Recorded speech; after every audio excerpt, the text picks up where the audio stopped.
Um,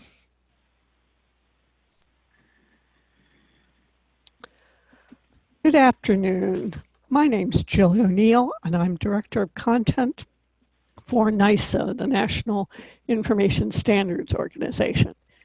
Today, I'm fortunate to be chatting with Judy Lucer, who is President of Informed Strategies. And Judy serves the market from a variety of perspectives as a consultant. She has worked as a librarian. She understands institutional sales, having worked with organizations like Clarivate, and she is professionally active in the scholarly publishing community. As it happens, Judy is a chef on the Scholarly Kitchen, along with NISO's executive director, Todd Carpenter. So we are very fortunate to have Judy. She has also worked with NISO in developing the shared electronic resources understanding. So she's familiar with all the different moving pieces that go to make up a successful publishing environment in service to the research community. So with that, Judy, I want to welcome you to NISO for our conversation today. Jill, thank you very much. I'm very happy to be here and having this conversation with you today. Well, why don't you pull up there we go. Judy, you and I have discussed this graphic that you created, and you intended it as an illustration of the broad array of output that currently is coming from researchers. So can you talk a little bit about the spectrum of content that you're showing here, content that you have characterized as being somewhat outside of the usual publications workflow? What are some of the examples of where and how this content might be stored? Well, thank you, Jill. This is actually a work in progress. Over the course of the last year, as the industry has continued to evolve and change and new players have entered the market, it's made me aware of the fuller spectrum of content that we had from our legacy period, focused on print publications because that's what we could do. We came into the digital space. They were converted to digital. But now we have a whole array of born digital content. I think the first one were dissertations when the University of Virginia realized that they could store the dissertations in original digital form and started to do that back in the late 1990s. And so it's been the better part of a decade and a half that we've been focused, we as an industry, publishers, librarians, licensing content, focusing on the conversion of what we had in text-based print to a digital version of that. But to date, the book and the journal look pretty much online like what they did in print. And that's still page-based, although that is evolving. More recently, and like in the last 5 or 6 years, data and code have emerged as being very important to computational science. You have organizations like Code Ocean out of Cornell University that enables researchers not only to store their code in a repository, but also to have the version of the code they used in working with the data. So that's been part of the process. And more recently, publishers are considering ways to increase the amount of visuals that are part of publications. So visual abstracts are being considered and developed. I don't know that they're very widely used at this point in time, but organizations like the Journal of Bone and Joint Surgery found when they were using social media to promote their content that they had a much higher response rate when they had a visual abstract with each article. And if you think about how dense some of these abstracts can be, to be able to succinctly convey to a peer, that information really expands the utility of it, particularly as you think about a global audience. Podcasts have become popular. Some societies have entire series of podcasts. Author videos are available on YouTube. Webinars, of course, are such as this one, are extremely popular with organizations. And then more recently, posters and presentations have caught my attention, because posters have gone from being in print, and I've still seen people getting on flights going to meetings with a tube in their hand, with the poster rolled up in it, to being displayed digitally, to being interactive, to the point that the person presenting the poster can be surprised when someone comes up and touches the screen and it changes while they're in the middle of explaining something to someone else. So it really brings home the extent of change, and presentations at conferences are now being increasingly recorded, at least at a minimum, a deck of slides and an audio, and if the organization is so inclined, a video of an entire presentation. And these are being offered online for an audience that may not have made it to the meeting in some cases. In other cases, if the meeting's small enough, it again allows for interactivity by allowing people who are not able to be in the room to listen to it live and to pose questions. The recent SSP seminar in Washington, D.C., we were taking questions from the external audience, and Joe, I know InFace did that as well for years. So that part's not new, but what is new is that there is now a broader body of work, and it is being collectively housed or stored by organizations that are in the meeting business, not in the publication business. Publications have established for us as an industry, I think, some norms and expectations based on library requirements, and to a great extent, about preservation, about structure of content, quality of content. That's also important to researchers as well. When we get into these other forms and formats, it's a much broader conversation. And when we start assigning DOIs to some of these other formats, it raises a host of opportunities and a lot of questions with it. So if I understand you, we've got content that may be housed as part of a society's content management system in faculty members' institutional repositories, or housed even in event management software. What does that actually mean for the research community? Well, it's designed to optimize the use of that particular format for streaming media, for streaming audio.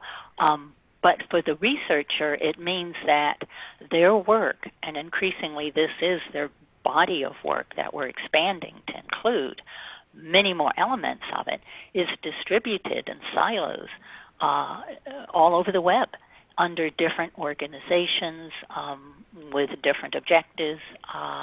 And at this point in time, I think, without much of a conversation around the standardization of it, it can make it more difficult to discover. You might know something's there, but trying to find it, if there isn't enough metadata out there, can be a real challenge. It's also challenging for the researcher to have full recognition for their content. DOIs may help with that as DOIs are expanding.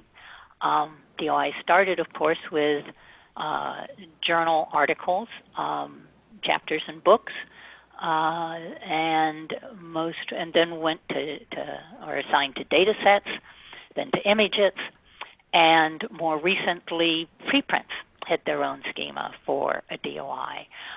But assigning DOIs to these other forms presumably would help link using an ORCID ID presumably could help link this content together, but it doesn't assure that it will be easily found and attributed to the author. And authors whose work is funded either by a government agency or a private foundation is increasingly expected to do the work necessary to make sure that their content is visible. And in fact, in the UK, the REF even requires as part of their evaluation that the researcher have taken certain activities, sometimes being on a radio show, estimating the size of the audience. They have to document what they've done to promote their content so that it's valued and appreciated. That's actually a concern of mine, something I'm fairly passionate about in terms of the funding of research, that people outside of the research environment understand the research that's being done and the value of it. So those are very important considerations, are growing increasingly important, I think. I would agree. I think you've touched on the two most important aspects of which are discoverability. How do I find out that there is that podcast? How do I learn about a poster at a conference? So yes, that discoverability is very important, as is the researcher's ability to prove the impact of what they're doing. It's not just about the reward from their institution. It's also about seeing their work become more fully integrated into the mainstream. So how do you think this affects scholarly societies, since those societies represent a specific research community? What does this mean for them? Well, societies are the natural communities of scholars, and they tend to be focused sometimes increasingly on narrower aspects of a particular field because of the degree of specialization in it. But they serve to convene the community, and in some cases they are publishing themselves. In other cases, their publications have been outsourced to a publishing partner, and they're responsible for also, in many cases, to the community to help support or guide or bring along the next generation of scholars. So this includes teaching peer review and supporting them in different ways. The societies are actually being challenged in this more complex environment to meet the needs of a changing membership. Some of the opportunities that are here for societies, actually they have to be able to afford to make them available to their members. And that, I take it, becomes challenging at a point when societies may need to find new ways to encourage activities and engagement with members? Yes, and particularly this year, I think, with Plan S having turned the conversation towards a clearer recognition that, yes, more content needs to be freely made available, and they're looking at the revenue streams related to publications, and now suddenly they have opportunities to digitize their conferences, to make those available. But all of this comes with a cost. Author videos are not inexpensive. Visual abstracts increase the cost of articles. And at this point in time, if anything, if we're going to be able to achieve open access, we've got to learn how to lower those costs. So that makes this in many ways more challenging for societies.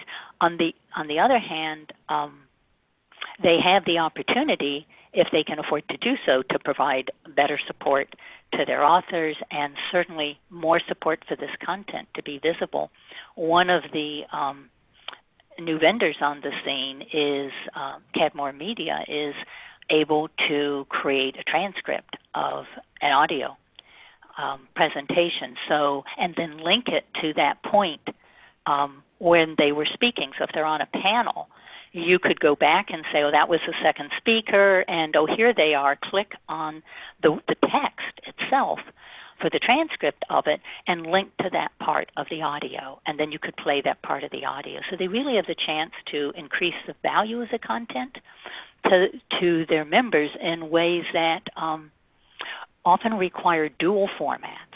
It's kind of like radio not going away when we got television. Well, not only is print not going away when we get media, but sometimes media needs print to be able to increase its discoverability and its visibility. Because if you can crawl the actual words being said, now you have a much greater body of content for indexing purposes and for discovery. Well, this seems to me to mean that societies really have to think about how they handle their content in a much more strategic kind of way. What are the good ways to do this? How might they do that? Well, one of the societies the American Society for Clinical Oncology gave a talk last year, had become very creative. I was fascinated with this example. And they had basically assigned a taxonomy to their members. Now, in large societies, your members may belong to sections, like they do with ALA, with the College and Research Library section, or the Reference section, or the Management section. So you may have some notice of that, and you could also using DOIs and the content of the authors, or at least what your members have published in your journals, be able to identify what their specific areas of interest are within their field. And ASCO has a really large meeting with multiple sessions going on at the same time. And my own experience just navigating the Charleston conference is it takes me half a day to get through the program to determine where I need to be when, aside from what my section might point out to me. But they've created a service for their members that they tested last year. That was really well received, where when the member registered, they were able to say to the member, John Doe, we see that your area of specialization is X. Here are some sessions we think you might be interested in. And you can imagine what that would do. Anytime you can save someone time or offer them something that they might not have thought of attending and bring to their attention. Over time, I could see how that could evolve into affiliations, people you're affiliated with. You might want to know they're speaking. It adds a level of intelligence that adds value. When societies are having to offer their content for free, then the question becomes, what becomes of value to the members, and how do we support them and make their content more visible? So this adds a layer not only of intelligence, but of personalization, that they actually know who their members are. And I think for societies looking ahead, there's an opportunity for societies to know much more about the member than simply say, hi, Judy, when I sign on to the organizations that I belong to. I mean, sure, it's nice to be greeted by name. They know who I am. But in the broader landscape, we're all becoming more accustomed to this from the consumer side of the house. And it'll be increasingly important in our professional spaces that the organizations that we are members of, the colleagues whom we work with, that they're able to make connections based on what they know about us. Now, the flip side of that becomes privacy. And with the GDPR in Europe, what somebody is allowed to know about others for quote-unquote marketing purposes has basically been what prompted the whole GDPR for protection of um, of people, of their activities, of their searches. And that area of concern has really influenced work here in the U.S. and around the world, because if you want to sell services into Europe, you have to comply with that. So there's an interesting tension, I think, between how much we want to have services that are personalized for us, that says, oh, we noticed you authored this article. Did you know that your colleague has a podcast on a related area? And these different formats actually provide, I think, an increased level of service. We are, in the course of this decade, and increasingly, I think, far more attuned to visual and audio content. There comes a time where you just can't read anymore. In conversations with people, others often acknowledge, well, people just don't read. Well, the problem is we have too much to read. And if we're going to consume more content or more information, we're going to need to be able to do it through some of our other senses as well. And sometimes, actually, at the Silverchair meeting for platform strategies this September, one of the staff at Silverchair gave a talk where they actually had somebody reading what was on a slide to us. So we had the experience of hearing it as well as seeing it. And then he said research has been done that show that there's a higher retention rate. So it was an experience or experiment with the audience to be able to see how it worked for each of us to both hear and see it. Quite frankly, since that was the first time I had been through it, I was more distracted by the process than I was experiencing it. But I can readily see that this is just one of many ways that we can take advantage of the capabilities that technology is offering us that will enable us to work with our content in new, different, and really interesting ways. All of that implies, to me at least, a certain amount of under-the-hood work that still needs to be done in order for societies or libraries to deliver these types of services. What kind of steps might those organizations or institutions think about taking in order to build the value that is necessary here? Well, at this point in time, I think the two most important elements are standards and interoperability. I was in a conversation this morning with someone talking about the use of open source software, and what she said really resonated with me in terms of being able to have, in this case, content on different platforms, siloed in different areas, in different, I say areas, but in truth, under different, I want to say ownership here. Society is the one who would contract for the support for the posters and presentations. They may or may not use something developed by people who are familiar with publishing and our industry, and they may well work with an organization that they've worked with for years that handled their meeting abstracts and organized their meeting for them. So the question is, to what extent, it feels to me like we're kind of expanding beyond our industry in terms of people who understand and appreciate the values we have about preservation, about metadata, that enable us to be able to discover and access the content that we want to use in the way in which we want to use it. You had, Joel, pointed me to the supplemental data initiative that NISO had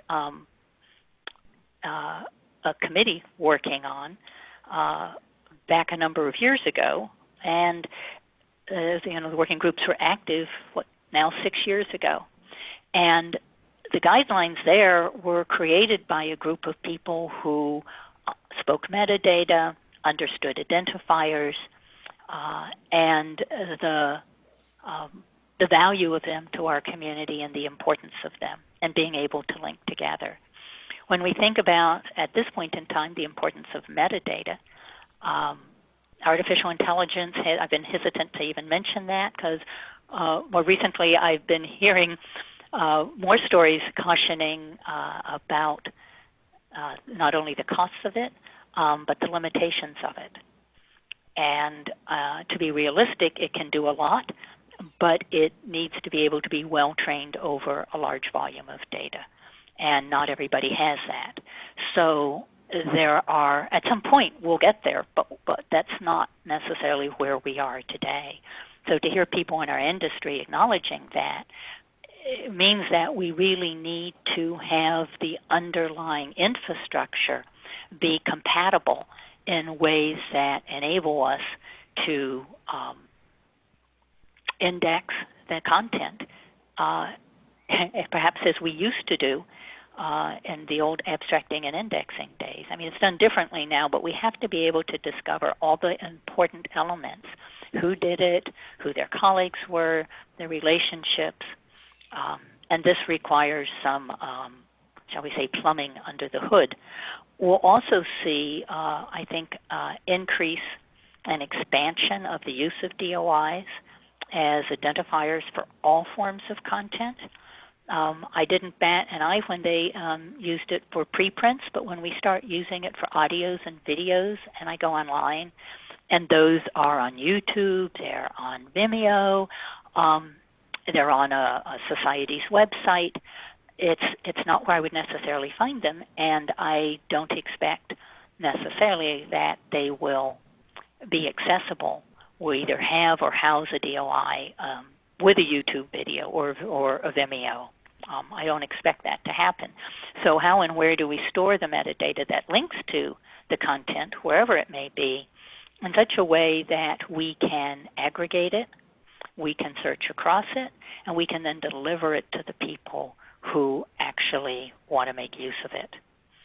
So smart systems will continue to evolve, and we can help them between now and then by paying more attention to what's under the hood and the necessary plumbing to support the development of those tools between now and a future where we can ask for something and have it be delivered in the form that we want, and maybe even be pleasantly surprised by learning something about something that we didn't know already existed.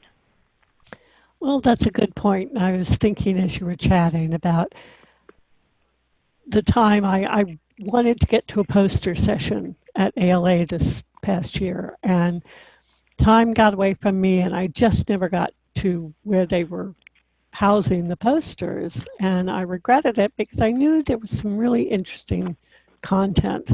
So yes, I look forward to that day when I can, in fact, hope to pick up the poster session that I missed or learn about a podcast that might be useful in understanding what work is being done or the context in which it's being done.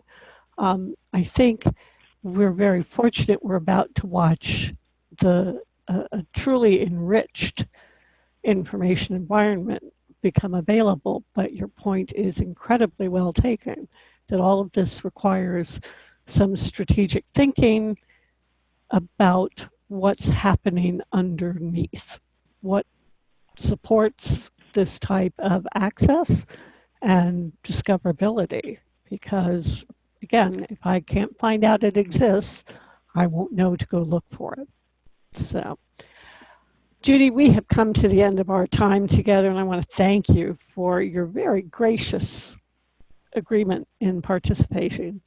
NISO hopes to continue these periodic interviews with information professionals, whether they're working in libraries or in publishing societies or in libraries. So thank you for being one of our interviewees who's familiar with all of those different roles and the work that each is asked to do.